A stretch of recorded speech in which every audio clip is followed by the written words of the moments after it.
Sekalian Bandar Lampung setelah hujan deras Jumat malam hingga Sabtu dini hari 30 Agustus 2025.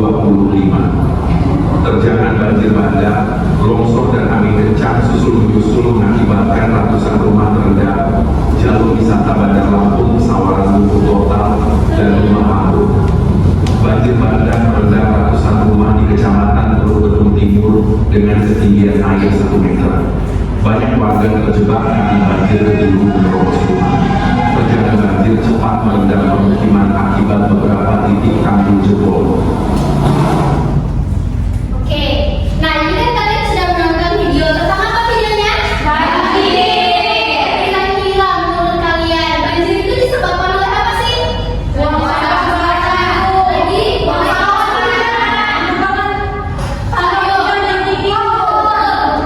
Penebangan pohon sekalian. Lanjut buang sampah sembarangan. Jadi mengakibatkan saluran penyebarannya. Oke, nah jadi di sini ibu pengen tahu siapa di sini di antara kalian yang pernah mengalami fenomena atau peristiwa tertentu, misalnya nih, mohon maaf, pernah mengalami kebanjiran. Siapa yang pernah kebanjiran di sini? Lihat Bu, banjir di mana? Di rumah Bu. Itu banjirnya karena apa? Atau karena hujan atau apa? Karena misalkan nggak ada tumpukan itu Bu, jadi kan dia tersumbat tumpukan, jadi airnya masuk ke dalam rumah. Oke, Nur? Karena tanggul jebol Bu. Oh, jadi banjir kan? Tinggi nggak banjirnya di dalam rumah?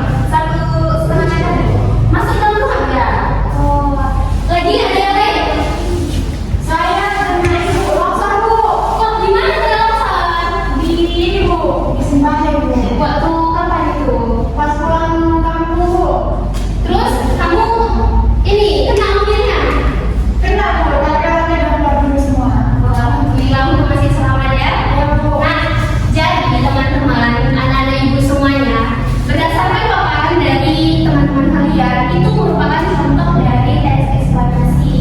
Kenapa? Karena itu merupakan fenomena alam yang merupakan ada sebab akibatnya. Kan nggak mungkin bencana bisa terjadi tanpa sebab dan akibat kan? Nah, oke. Jadi menurut kalian kira-kira tes eksploitasi itu apa? Setelah kalian menonton video dan kalian mendengarkan penjelasan teman-teman kalian ini, kira-kira Saya Bu, tes eksplanasi itu menjelaskan tentang proses terjadinya suatu peristiwa. oke, betul sekali ya. Jadi teks eksplanasi itu adalah teks yang menjelaskan tentang proses terjadinya suatu fenomena alam dan di dalamnya terdapat sebab dan akibat. Oke? Ya.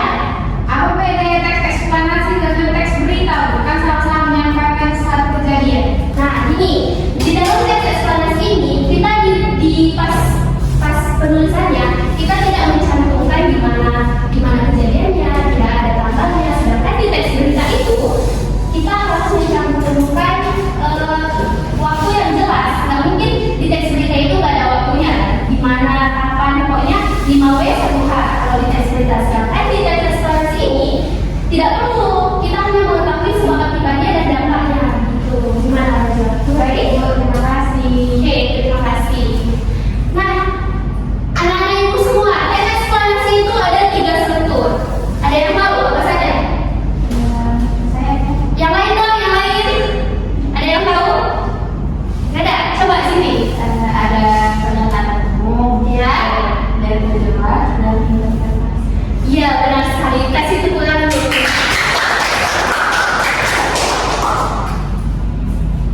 Jadi, tes eksplanasi itu ada 3 struktur. Yang pertama, pernyataan umum. Yang kedua, ada penjelas. Dan yang ketiga itu ada interpretasi. Di mana di pernyataan umum ini kalian menuliskan gambaran-gambaran umum tentang fenomena tertentu. Misalnya, gunung berapi adalah bencana fenomena alam yang terjadi akibat aktivitas magma di dalam bumi.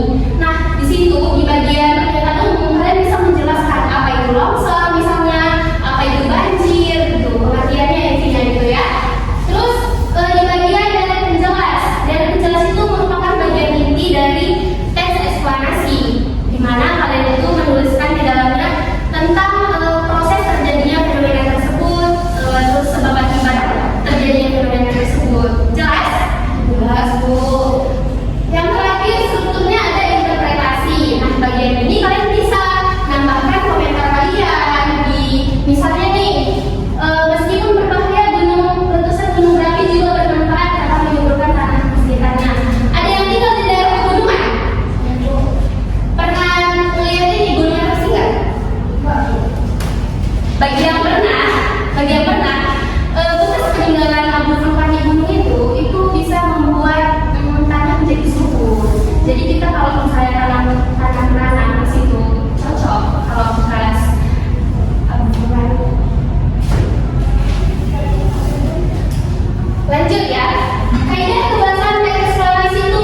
pertama, dengarkan baik-baik ya.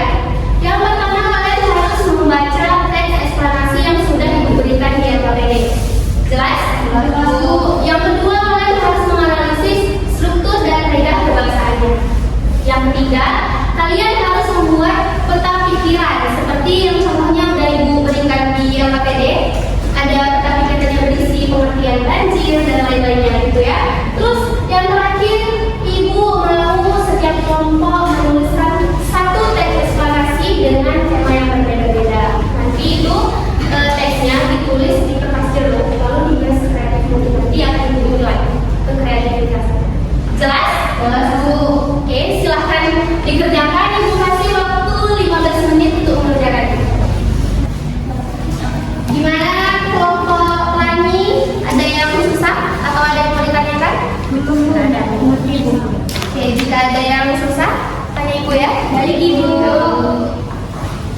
Kelompok Angin, gimana nih kira-kira? Ada yang susah? Nggak ada. Nggak ada? Cara menghias itu ya tahu kan? Tahu Bu. Menulisannya juga tahu kan? Nanti kalau misalnya strukturnya belum jelas, boleh tanya sama Ibu ya. Kelompok Hujan gimana? Paham Bu. Paham. Sudah jelas semuanya? Sudah Bu. Oke, bagus.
Dari tes eksplanasi itu ada penjelasan umum, tidak jelasnya interpretasi. Nah, kalau dari jelas itu berisi konjungsinya, ya. Dari interpretasi itu simpulan atau tanggapan sendiri. Oke, tepuk tangan sekali lagi. Nah, jadi kesimpulan pembelajaran kita hari ini adalah teks eksplanasi adalah teks yang menjelaskan proses terjadinya suatu fenomena alam atau sosial yang di dalamnya terdapat sebab dan akibat. Terus teks ini juga memiliki 3 struktur. Yang pertama pernyataan umum, yang kedua dari penjelas, dan yang terakhir itu ada interpretasi atau kesimpulan. Serta eksplanasi juga menggunakan konjungsi kausalitas seperti sebab akibat, istilah ilmiah, dan kalimat pasif. Oke, dengan kita memahami teks eksplanasi ini, kita dapat menjelaskan fenomena yang terjadi itu secara jelas dan utuh. Oke, cukup jelas ya penjelasan Ibu? Oke, kita kasih tepuk tangan dulu untuk kita semuanya karena sudah mengikuti pembelajaran kita. Sebelum Ibu akhiri pembelajaran kita, Ibu mau memberikan kuis sama kalian. Pemenang pertama, kedua, dan ketiga akan Ibu kasih hadiah. Untuk